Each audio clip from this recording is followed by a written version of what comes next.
All right, we are live, and the New York Mets are a bunch of dicks.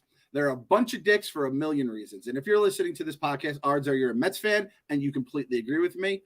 If you're a Mets hater, you're probably having the time of your life. Shout out to you guys. You guys made it through last year. We were having the time of our lives, and now it's gone completely blown up in our face, as we should have seen as Mets fans, but we didn't. Me, Kyle, Phil, KFC, I don't know if he might be joining us later. We'll see. But the Mets are dicks, and we need to get through this season. And to get through this season, we are going to go to the bullpen, to our Coors Light, the beer that is made to chill. God knows we need it right now. So we're going to get our Coors Lights. What does Coors Light do? It puts you in that retired mindset. Everyone thinks about the day they'll eventually get to retire and enjoy all the freedom that comes with it. That day will be the day the Mets win the World Series for me, because once they do that, I can die a happy man and everything will be fine. Unfortunately, that does not look like it's going to happen this season, but who says we have to wait decades to kick back and chill out, take advantage of that free will, and spend the summer chilling like a retiree and pair those moments with a Coors Light, the beer that's made to chill. Like you said, the Blue Mountains, when the mountains are blue on that can or bottle, you know that it is ready to chill. Grab your Coors Light, drink it down, and then grab another. So this summer, chill like you're retired with Coors Light. Get Coors Light delivered straight to your door with Drizzly or Instacart by going to CoorsLight.com/believe. Celebrate responsibly. Coors Brewing Company, Golden, Colorado. Coors Light has gotten us through the good seasons, and they're currently getting us through the bad season. Let's talk about the bad season right now, boys. Mets win that weird, wacky, rain-suspended game in Boston. And I'm going to tell you, boys, the hopium was kicking in. And then reality kicked me in the nuts 2 games in a row after that. Phil, give me your thoughts right now after Max Scherzer's start, namely on Saturday. I mean, this just sucks. I said over the weekend that our bullpen came 1 out shy of 2 quality starts or quality relief outings. One of them unintentional from the rain, and one of them was last night when Cookie just couldn't get through the third inning. Yeah, so our pitching sucks. We didn't really score many runs. Could have swept the White Sox, have been fine with a loss like this, but we didn't. Yep.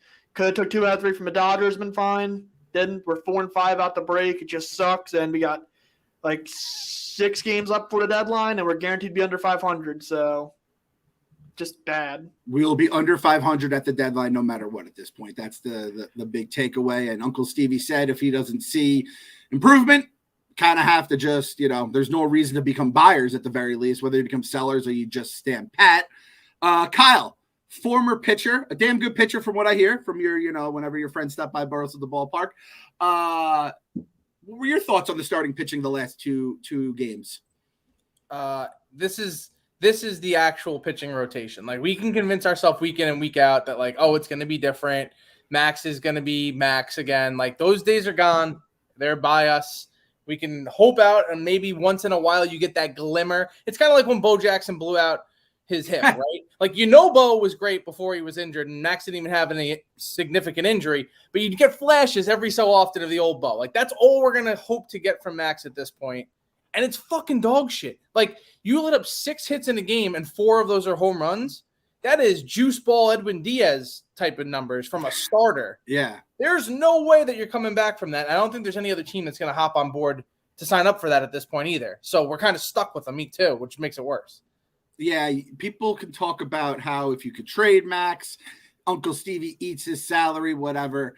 At this point, unless you're thinking of something completely different, like you're using Max as like some long, like a stud reliever or something for like an inning and hope you could just get like an inning. But I don't think he's even that kind of guy, because every time he's, like you said, Phil, every time he comes on the mound with like a lead, you're like, well, this is about to go out of the park and it's going to be tied up or we're going to be behind again. And like, it's those moments where, as a competitor, Kyle, I'm sure you had this as a pitcher, when your team can scratch and give you the lead, it's like, all right, I got to go nails, balls out and keep this lead.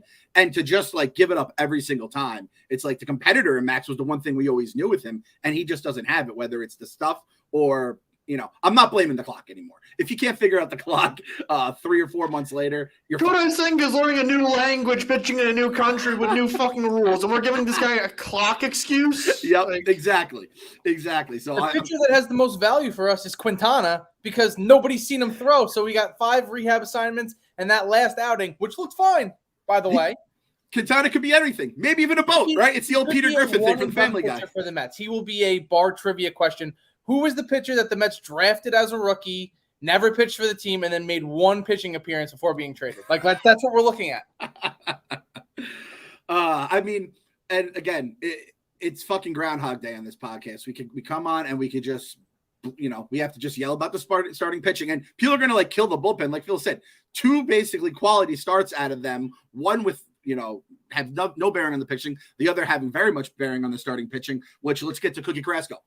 What the fuck does Cookie Carrasco have in his possession that allows Buck to keep wheeling him out? And I know people will be like, well, who do you want? You want McGill back up? He's getting tuned up in Syracuse. I would literally take any other fucking pitcher in the planet, not even pitcher. I will take any human on the planet instead of Cookie Carrasco on the mound, because just seeing him out there reminds me of all like the fucking bad shit he's done. And I'm going to tell you who to blame for all this. It's not Buck. It's not Billy Epler.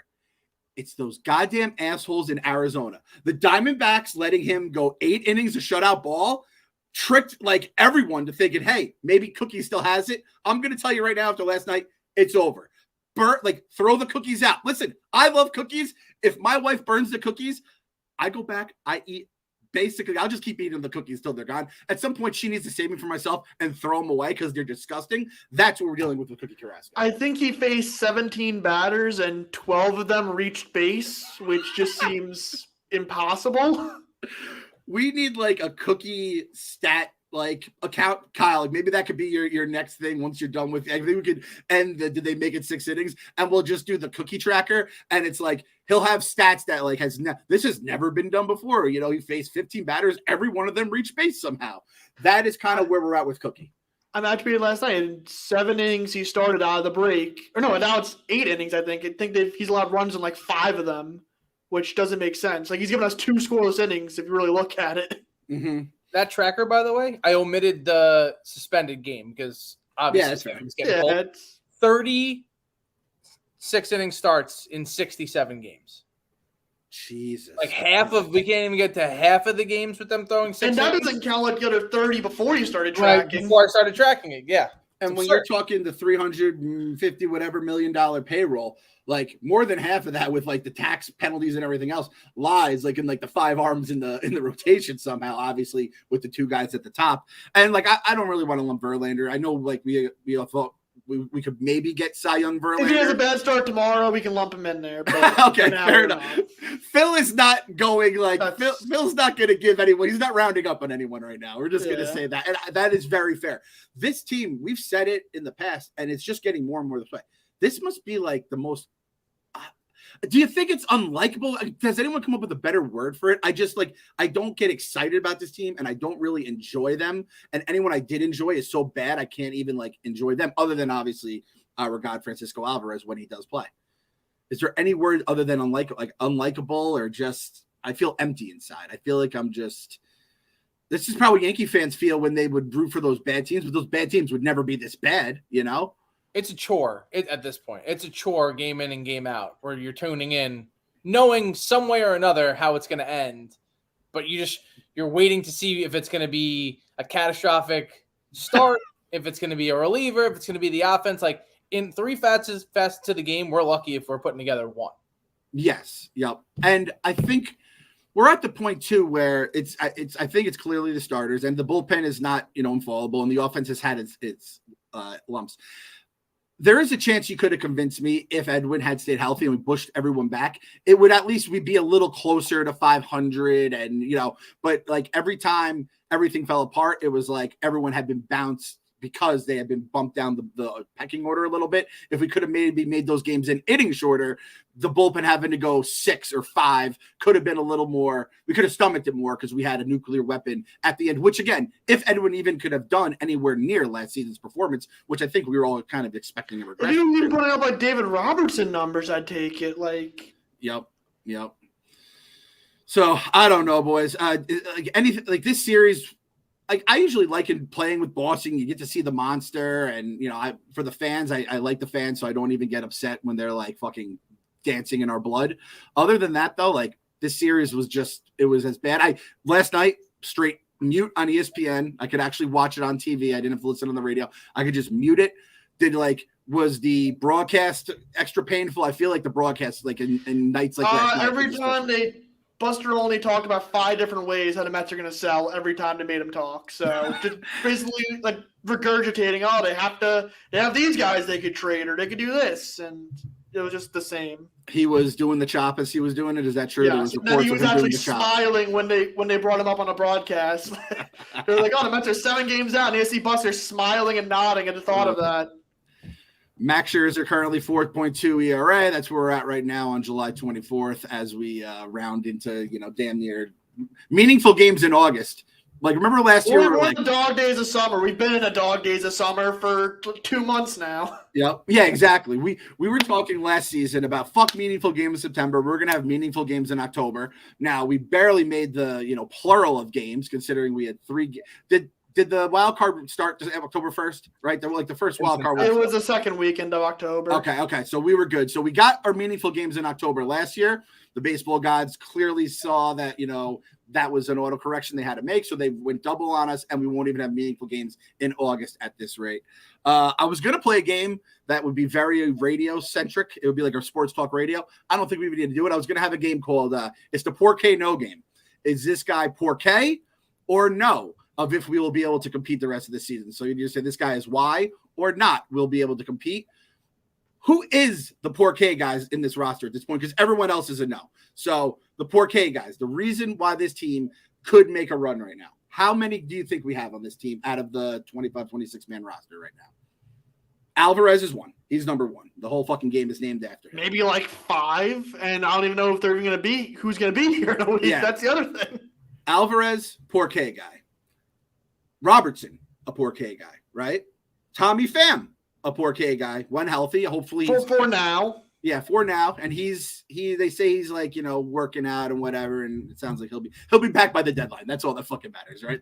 for us, for all intents and purposes. Nimmo? Can we say Nimmo's a Porqué guy? I think that's fair to say. So we're at 4. We're at 4. Mm-hmm. Almost 20% of the $350 million payroll.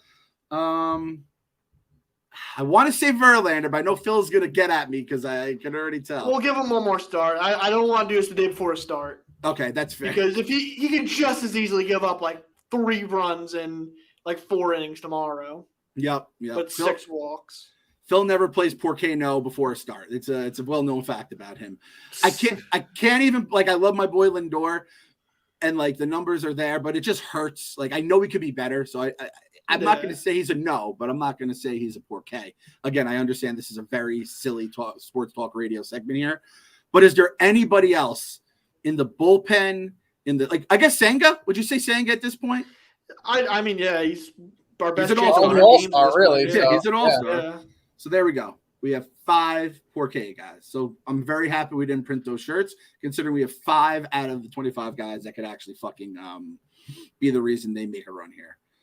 So it's tough in the streets. And for anyone holding out hope I tweeted 45 and 27. That was at the All-Star break. That was 72 games. So far, they're 4-5.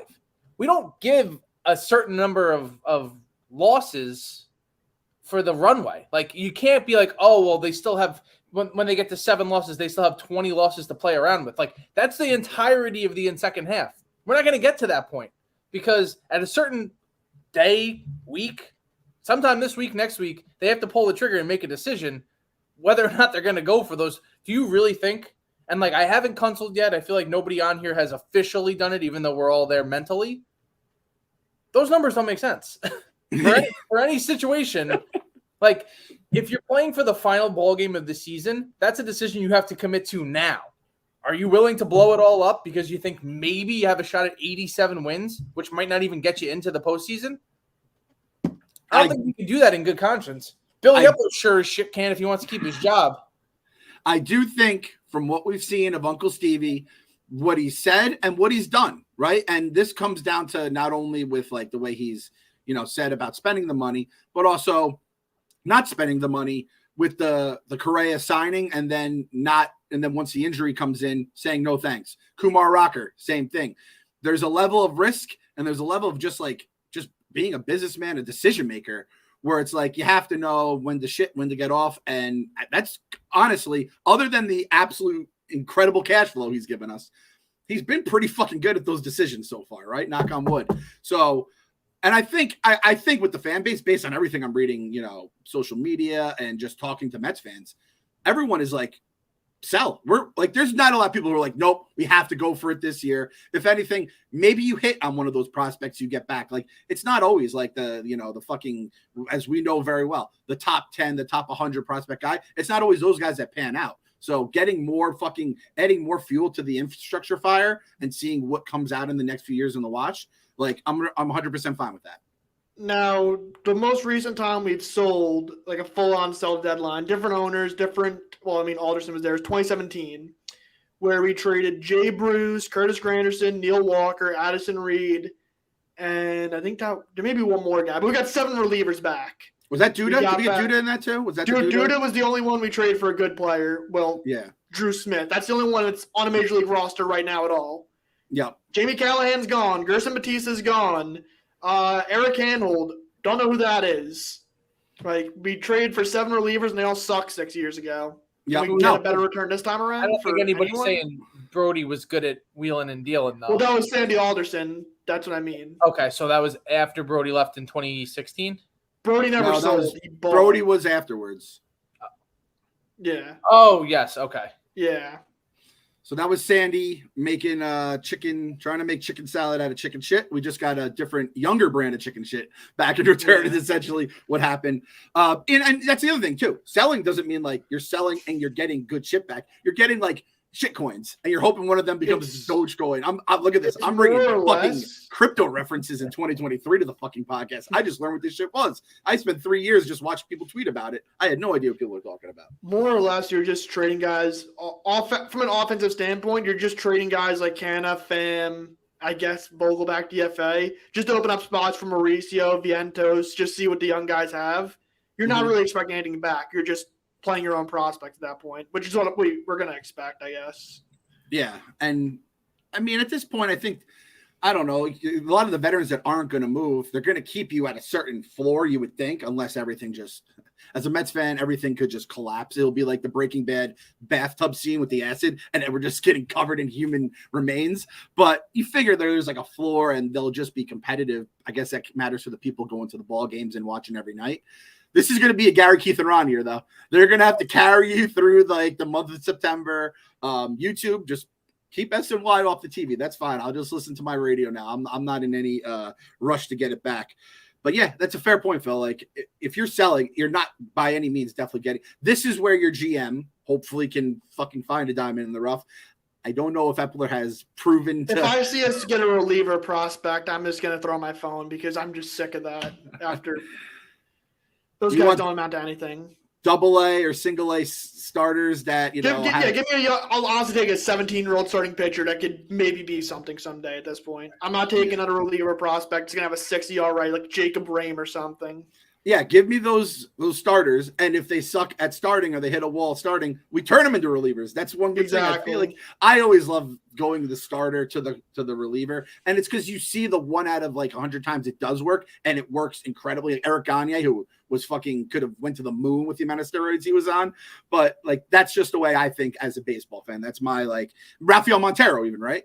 And then look what he did once he got paid. Harris Familia. It happens pretty often because they don't have that second or third plus pitch. So they're like, all right, you have a good fastball. Like, we'll see how you do in the bullpen. I feel like sometimes that's the way, like I always compare going from starter to reliever, like going from receiver to cornerback. Sometimes the best cornerbacks were just failed receivers because they didn't have the hands, but then they had incredible DB hands, which is a completely different like scale you're grading on, and they have all the other feel for the game. So this might become a football podcast in September, to be honest. We were talking about it before we went live. The Jets and the Giants at least have people excited. Kyle can give us his Aaron Rodgers takes, as he has a Packer fan since he's one of those.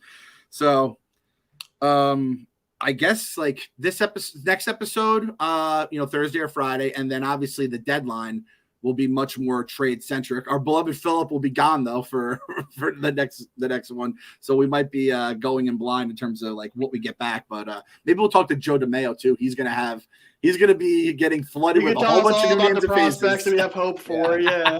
I think we have a couple for such a shitty team. We have a couple good pieces that some team wants to come in and like pick our bones on. I really don't think that. I'm telling you, dude. Like, I really do not think that. We were talking about it in the text, and it was like, he's obviously not Chapman caliber, but Robertson's been enough of a closer where I think we could get somebody major league talent level to come over that we can Robertson, get. yeah. You know what Robertson's I mean? Like, the one guy I think that can give us he's something. the only guy, but I think the other ones we Yeah. can get some like decent pieces where you don't really know. Like Pham, obviously not going to have a huge return, but if you can get me, I just don't want Uncle Stevie paying to get rid of these bigger contract guys. If that's what it comes down to, like that's going to piss me off more than anything. That we're just paying all these guys to go away. The other thing with Max and Verlander, say like you trade them and you're not getting anything good back, you're looking at the starting pitching this free agency, and Aaron Nola is just as bad as Max. Julio Urias, he's also awful. Let's say you sign Shohei Ohtani. Congrats. You always have to have a 6-man rotation, so you still need to add another starting pitcher on top of that. Little wrinkle. Obviously, it's good to have Ohtani if you do that. But are you going to look at the starting pitching market and say, like, these guys are probably better than what we have? I just don't think they're going to move them, so it doesn't even exactly. take any They brain have power. full no trade clauses. Fucking crazy. Man, so if depending what they sign Ohtani for, and granted you're paying half or not, if not more, for the pitching as much as the hitting, whatever. Could they hit the luxury tax just on their rotation alone next year? Yes. Between Max, Verlander, Ohtani, Senga. I guess Quintana's still here, right? Does he have 2 years? Yep. So Quintana, there's your 5. And if you want to go 6-man rotation just to, jimmy up the numbers a little bit, that's fucking – and the returns you got on it back for this year, we'll see about next year. Again, Max, in my mind, the ship has sailed. It's over. That game in Boston and the stakes of what it was, that was like the console de Scherzer for me. Again, Verlander, as Phil said, will give him his next start. He always pitches ball versus the Yankees. Let's see if he can just do that versus a worse Yankees lineup. Yeah, if he can't, that's a real fucking problem. Like I see the Yankees fans in my timeline, they're losing their minds for a team that's at least above 500. It's like we're Bane with the you thought you knew the darkness. Like come to this fucking side of the river. So just not great stuff. And like you said, we are going to discuss the Yankees, the Subway Series again. What do we call it? The City Bike Series? This is not the Subway Series. The Subway Series is a grand time when the entire city is alive and excited about it. We're going to call this the City Bike Series, and that is brought to you by the Barstool Sportsbook. That's right. We have the Barstool Sportsbook, the app. The redesign has gone live. It looks pretty. We got nice little odds on there. And my favorite thing to do when I am on the Barstool Sportsbook app is bet with my pals at Barstool. Today, we have the Bombs Away app. The Bombs Away app with our boy Carl. We have Diamondbacks, Padres, and Blue Jays, each to hit a home run. Phil, tell me one person on each team that's going to hit the home run. This is going to be the Meek Phil super duper prop that's not even listed. What are the teams again? Diamondbacks. I'll go with Christian Walker. Padres. I feel a Soto night. Okay, and then Blue Jays. Give me Vlad. Give you Vladdy. I like that. So we got plus 190 for Carl's. If Phil hits this, and it's on the record, we are going to be putting him in the Barstool Sportsbook next. This is bigger than any Aunt Mary stuff. Aunt Mary was calling Mets wins back, once upon a time.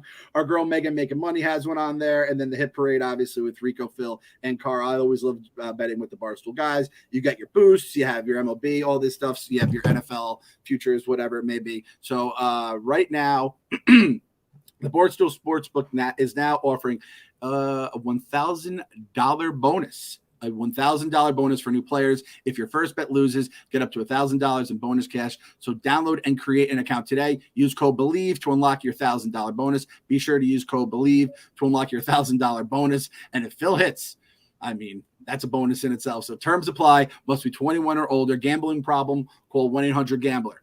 All right, boys.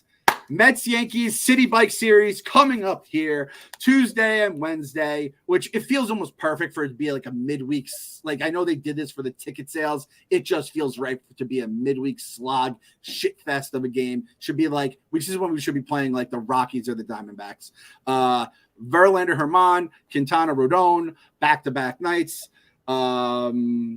This is the Verlander game. I guess this is the biggest part of the series. Does Verlander still have it? Phil, what is the line from Verlander you need to say he's still alive? And like, just give me a quality start. Just 6 innings, bare minimum, 6 innings, 3 runs. I don't care. Give me a quality start. If it's the bare minimum, I'll live with it. Yep, that's fair. Domingo Herman, don't like the guy. Don't think anyone likes the guy. The fact, if he had a no-hitter, I could have lived with it. The fact that the baseball gods grace someone like that with a perfect game just makes me sick to my goddamn stomach. The baseball gods are just dickheads. They're assholes. They're bad people, and no other fan base can say that more than Mets fans. Kyle, what's one thing you're looking for in this series? This guy was running on a treadmill for this team during the entire game, live streaming it, running for runs, turning up the juice in the treadmill just to kind of give some juju to the team. And the man can't even have a take right now about what's supposed to be an inner city rivalry because they've just beaten the fight out of him, the life out of him. I think it's going to be one of the two young guys is going to have like their Mets moment where it's like the Lindor 3 home run type of situation where he's playing the Yankees and it's like you're going up against the crosstown rivals, like you're making it known. I would love for Alvarez to have like one of his signature games where it's just like that is the catcher of the future. That's what you guys thought you had with Gary Sanchez. We have it here now, and you're going to be watching this for the next decade. I would love that. That'd be just like a moral victory. I don't know if we're going to get that out of Beatty, but I think Alvarez would have a chance. So we'll have to wait and see.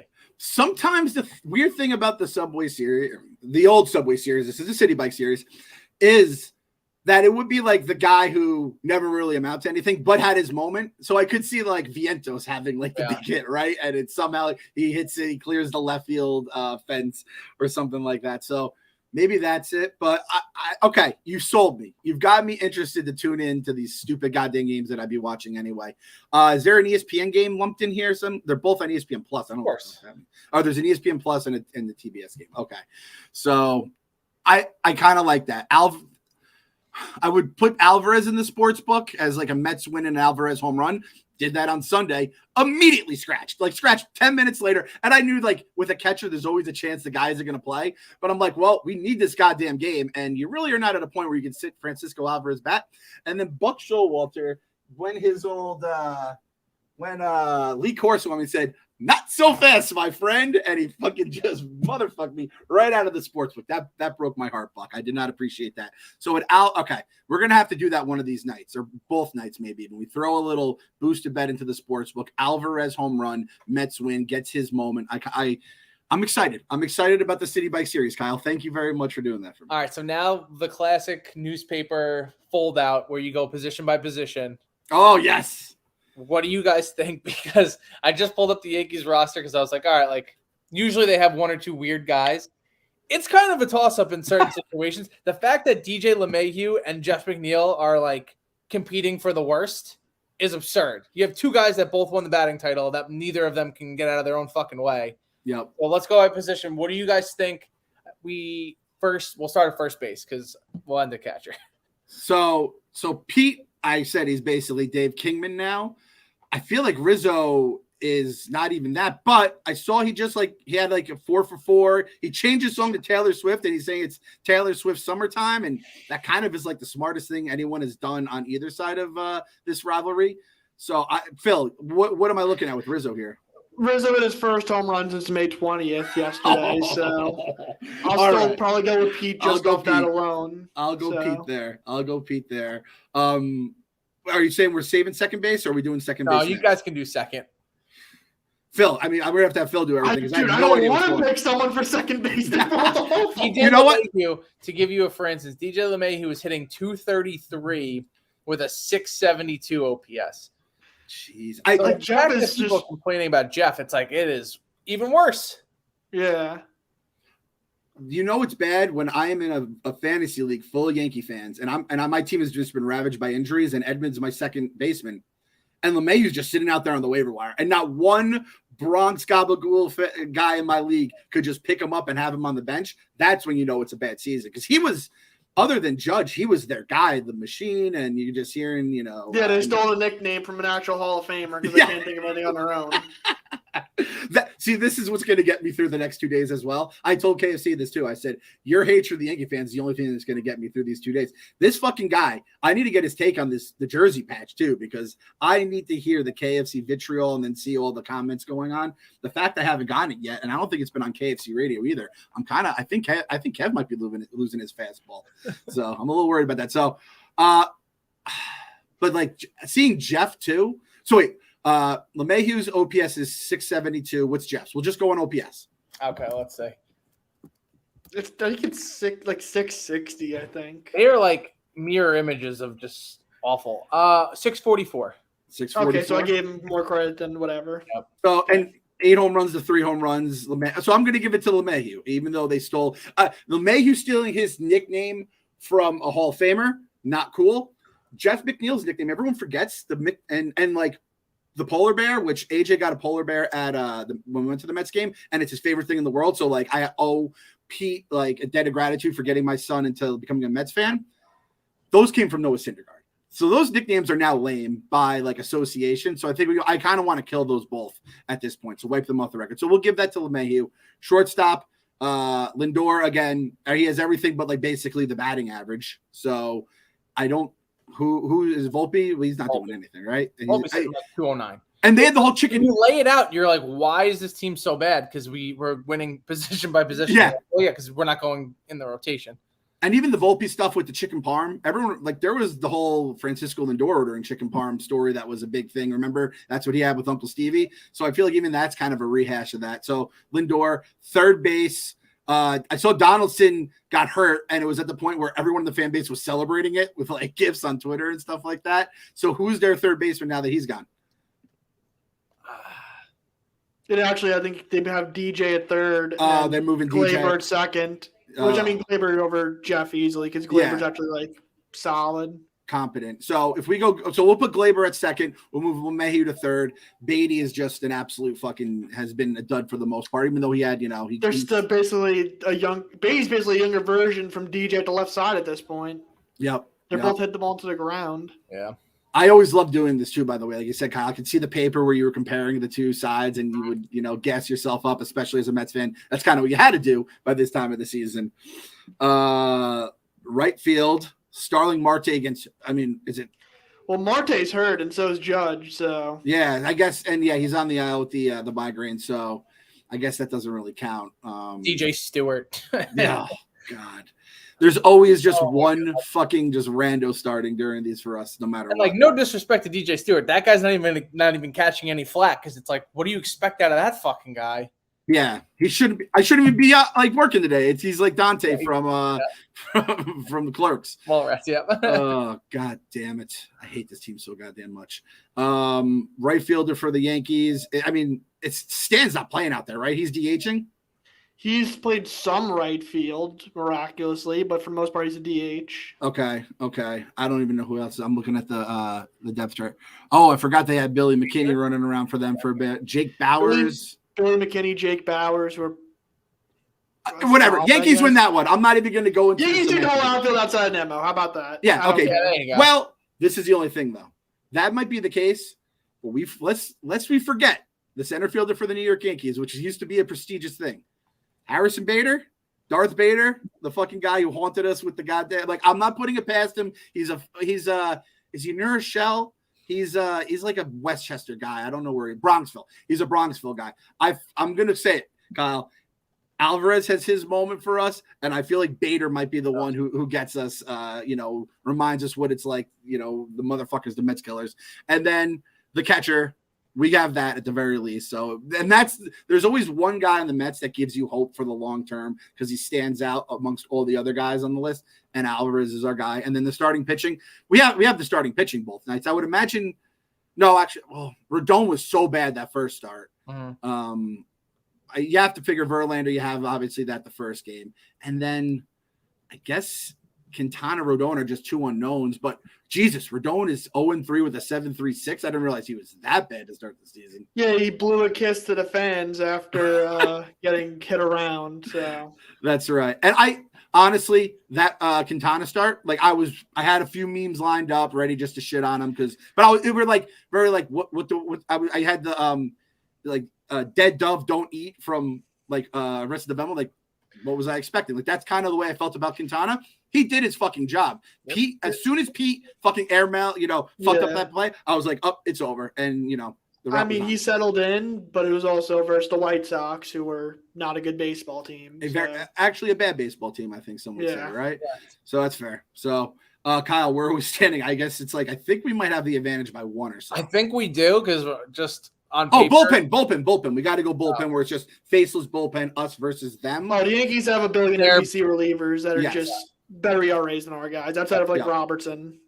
And that does matter, as we know. It very much matters. I would hope the Verlander start, it will be minimal bullpen.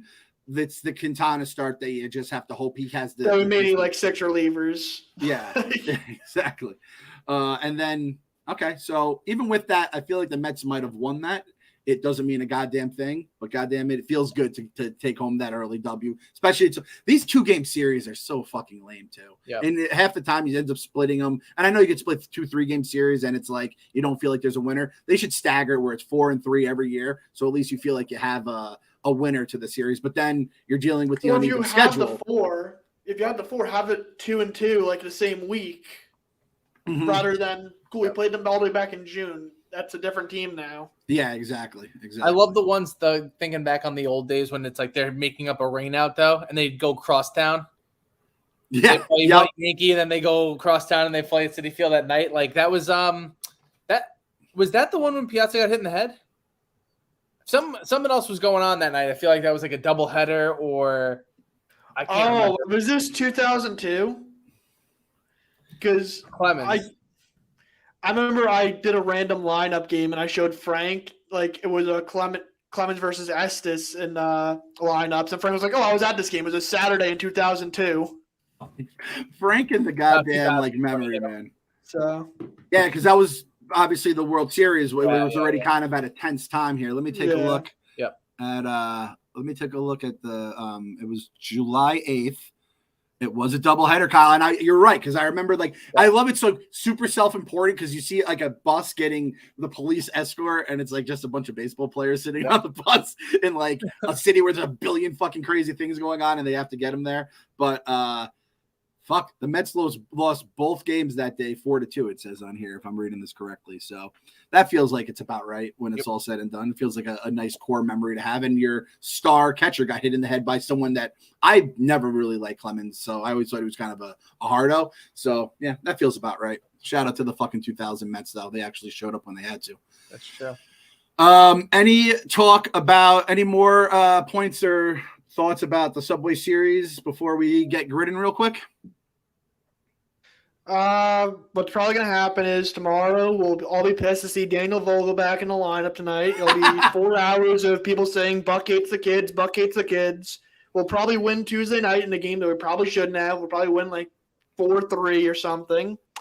Then Wednesday we'll see all 3 kids in the lineup, probably score 1 combined run, give up 6, and lose that game. So, Phil, if you hit on either of these predictions, we are going to have like the Meek Phil section of the Sportsbook before long, because I see it exactly playing. And again, I remember Vogelback did it last year. That swing, when he actually does swing and make contact, that is made for the fucking short porch there. So it's an irony that he's the reason we didn't get swept actually this weekend.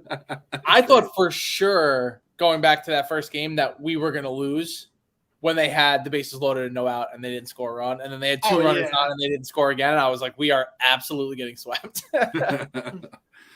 Well, between the Yankees and the Red Sox talks, it's kind of fitting because today's grid has Yankees and Red Sox on here.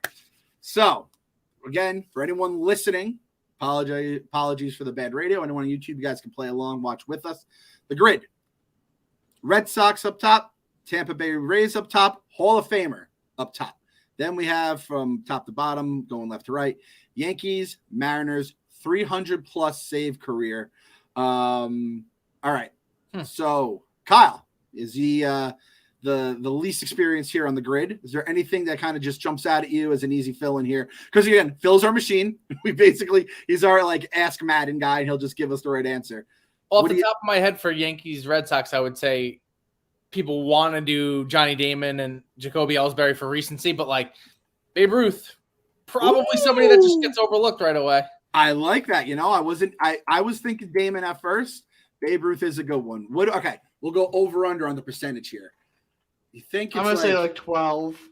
I was gonna say 18, so 12. Let's see. 19%. I was right there. Wow. So more people than you'd expect on that. But that's a good one, Kyle. I like that. That's a good, like, obvious but not so obvious. Let's see. Red Sox Mariners. I had one. Was Moyer a Red Sox? I always think Jamie Moyer, but I don't know if he was definitely I don't know if he was a Red Sox. I know. One guy I always love using here because they forget he was in Adrian Beltre. Oh, 13%. He had his run there. He's wearing a Mariners hat too, and I feel like they forget or his time in Seattle. I think he kind of like hated the fuck out of Seattle. Is Adrian Beltre a Hall of Famer? Yeah, he's gonna get in next year. I think so. Yeah. I think he should walk in. I think it's crazy that I think he like there's even a debate for him. He was so good defensively too. The only debate maybe what cap he wears really. And what would you put him in? I don't know. He was good for just about everyone. Yeah, that's the thing. That's why he's Hall of Famer. I think he's a Ranger. I always think of him as the Rangers, but I don't even know like if it's like his numbers or ABs or stats. It was all of his antics with the Rangers because that's like when you get all the highlights from all the teams and you're like, oh, this guy doesn't like to get his head touched. He's moving the dugout mat and he's getting thrown out of games for it. Did he do anything during the when Odor fucking punched Batista? I feel like he was like on the field, like you could see him in the background. Like, he was definitely in that game. Yeah, he was definitely playing. He was like an Iron Man too, right? Yeah, like he had like a year where I think a couple of years where he did get hurt, and I think he had a little bit of a injury prone thing, but yeah, he had a couple of years with Seattle. He had 111, but no, he was like an Iron Man. He was in there, 160, 150, 150. I don't know. I love Adrian Beltre. Finished second in the MVP once for the Los Angeles Dodgers. Completely forgot he was a Los Angeles Dodger for 6 years.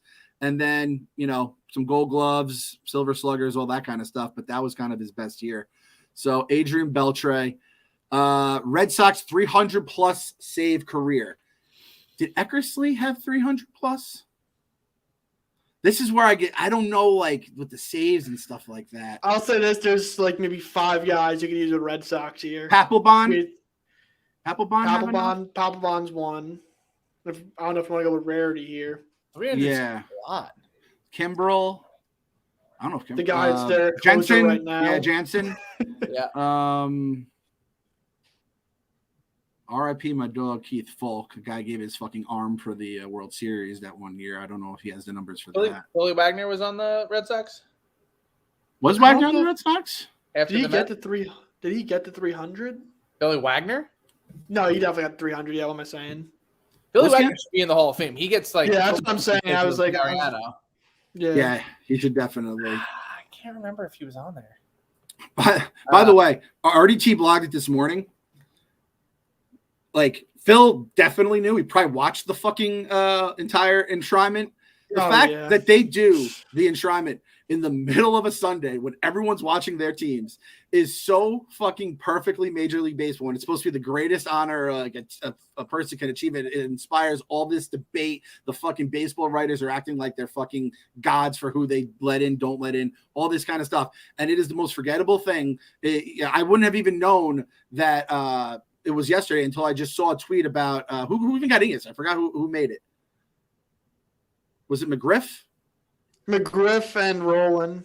Yes, I forgot. I didn't even know what was going on yesterday. I just saw one tweet about McGriff going in, and I was like, "Oh shit, that's today." And RDT made a perfect point about it too. The fact they do it in mid-July in Cooperstown, which granted, it's not like we're doing in the desert. I went to the piazza, and I thought I was going to melt. My daughter, who was looking back, a very bad idea to bring a 3-year-old to this thing, but again, we didn't know any better. She says to this day, she goes, "Dad, I remember going to that baseball thing, and it was the hottest day of my life. I thought I was in an oven. So, like, let's just try to figure out a different way. There's so many other times you could have the baseball Hall of Fame induction. Like, maybe during the most dead time of the year when your all-star game after the, like, that should be maybe the induction weekend. And maybe not do it out in the middle of the field where you're in the middle of fucking nowhere, by the way. You're like 2 miles from the Hall of Fame. There's one road in, one road out. It is a traffic fucking nightmare. So that's my little Hall of Fame rant, the worst place in the world. Do we want to just blindly go Wagner? Do we want to see? Because I feel like that'll probably be a pretty low score, but it could just completely sewer our chances. He went somewhere else after the Mets, but I just can't remember where. Fuck it. I think we just fuck it. Let's just go with it. Who cares? We don't have a immaculate career because of it. Boom, Kyle. 2%. There we go. 2%er. That a boy. Shout out to the 2%ers that threw fucking Billy Wagner in there. Yankees Rays. The interdivision stuff always fucks me up because it's like when they hop, usually it's a big story, especially rivalry stuff like Damon or I guess Babe Ruth in this case. And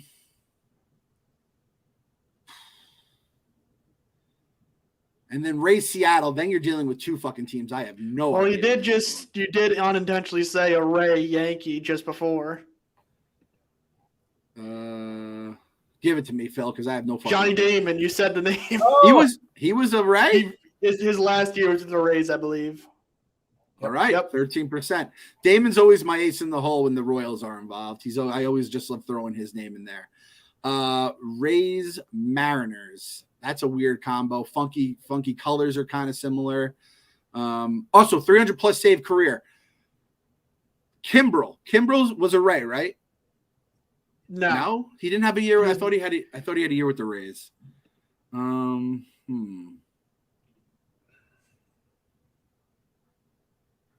Mariners. All right, Phil, give us Mariners Rays because this is. I had an obscure one for this. I went with Logan Morrison. Our Chad Billingsley Yeah. Phil pick of the game of the day here. Logan Morrison, 3%. Very well done. 300 plus save career for the Rays. I think there's only like 3 I was going to answers say, for this. they don't have a long history. They've only been around since 97? And save is such a weird stat. And they have an opener, so they're not using the same people as a closer over and over again. Yep. I think All right, I got Pabs. Yes, you got Pabs in here. I forgot Pabs on the call. Pabs, give it to me somebody. Fernando Rodney. Oh, Yep. yes. I'll tell you, I'm going to make a bold statement here. I guarantee Fernando Rodney is a member of the 300 plus blown save. That motherfucker. Oh, God. Boom. Yep. And he has the hat on tilted. I love it. 67%. Jesus. Rodney was all on everyone's the tip of their tongues. Not me, though. All right. Well, we have here, Pabs. Can you give me a 300 plus save Hall of Fame? I mean, I guess there's a few here that are pretty obvious. I mean, definitely Mo. Peter Hoffman. Eckersley.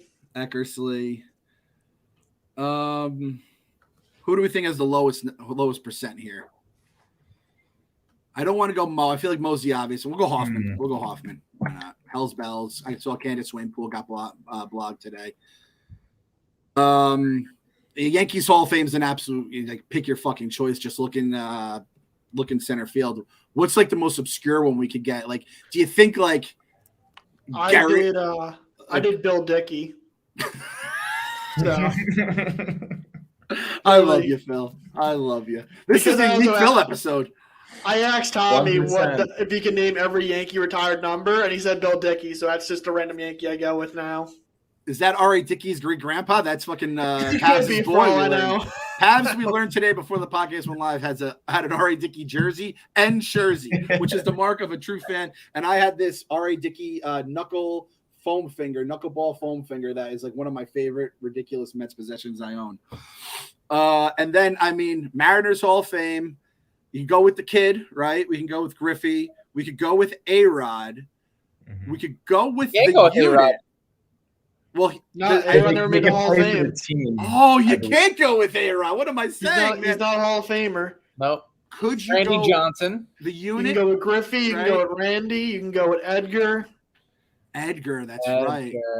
Is there anyone that's random that like had a cup of coffee that would get us a nice little number there in terms of they forget he was Ricky a Mariner? Henderson. Ricky play with the he played with the Mariners? Okay. Let's go Really? with Ricky. I anytime you can throw Ricky on the grid, I think you have to throw Ricky on the grid. He's a fucking goddamn legend in himself. Ricky played for a lot of teams. He did. He especially at the end of his career got nutty too. I think he was Long Island Duck for a minute there. 146 rarity score, which I'm sure Phil was like at 14.6. I think I was at like 49. So. 49, you sick bastard. You. Frank got a 6 the other day. A Just 6? picking old players, yeah. Tip of the cap to Frank. 2% though. Ricky was at 2% there. So for the people playing at home who probably turned their podcast off a very long time ago, we're going from left to right. We're going Babe Ruth as a Red Sox Yankee, Johnny Damon, Yankee Ray, Bill Dickey, Yankee Hall of Fame. Phil is a sick bastard. Adrian Belche, Mariner Red Sox. Logan Morrison, Phil is really sick. Ray Mariner, and then Ricky, and then at the bottom with the closers, 300 plus saves, Wagner, Rodney, and then Hoffman, the Hall of Famer. So that was gridding for the week. We do have the football grid. So when the Mets get really, really bad, we'll be doing the football grid every single week to fill some airtime up here. Anything else to add, boys? Nope. Do we say it? Gotta believe. Gotta believe. Gotta believe. Gotta believe.